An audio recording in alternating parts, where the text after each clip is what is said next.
check this out. Look at that brownie.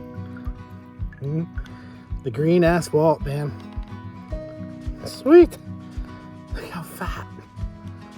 When you time the granums right, it can be an exhilarating experience.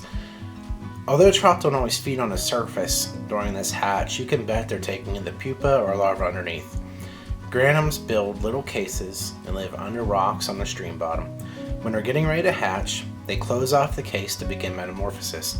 The worm then pokes out of the case to begin its emergence. The Green-Assed Walts, the GAW for short, has a deadly pattern for imitating this stage. And let's tie that up today. The Green-Assed Walts is definitely one of my favorite fly patterns. And to tie it, it's super easy. I'm using a Model 20 jig style hook in size 14. You can also tie this in a size 12. In this particular case, I'm using a 1/8 tungsten bead in matte black, which I also get from the wholesale fly company. And the matte black is important because it's very subtle, and I think it really works well on wild trout or any streams there's a lot of pressure. But I also tie this pattern using silver, copper, and sometimes gold. But the top two colors overall are the matte black and the silver. To get started, I'm going to use some 70 denier gray thread, and I'm going to attach that to the hook all the way down to just above the bend, about in line where the barb would be on the hook. Next, I'm going to use some ice dub in CADDIS green. I'm going to take just a pinch of it and kind of roll it just a little bit. Tie it in a couple securing wraps, fold it over,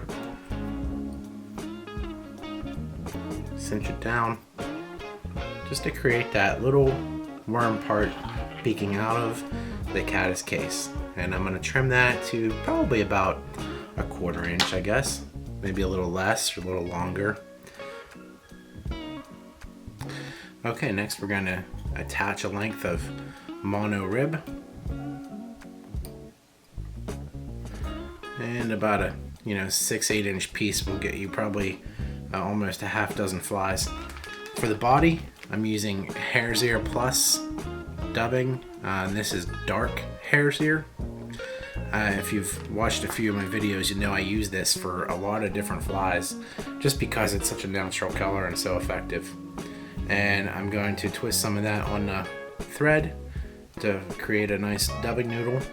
And it's gonna be really spiky. And if you're having problems getting a good tight dubbing noodle, just moisten your fingertips and then twist it on there, and you'll get a nice tight dubbing noodle. And sometimes too, when you're getting started, it helps just to, after a couple turns, to give it a few more twists just to tighten that noodle, because it has a tendency to want to unwrap as you're moving up the hook. And next we're going to counter wrap with the mono rib.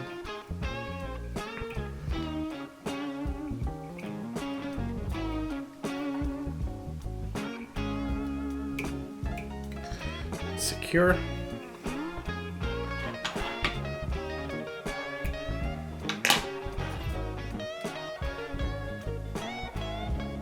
Then we'll whip finish.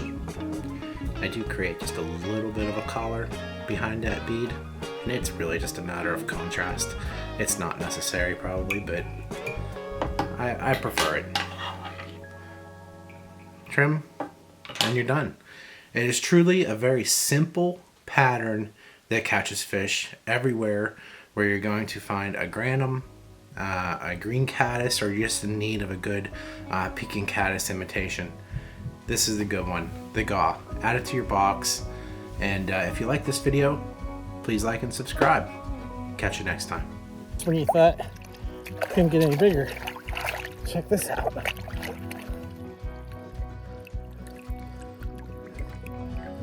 It's your Green-Assed Walts.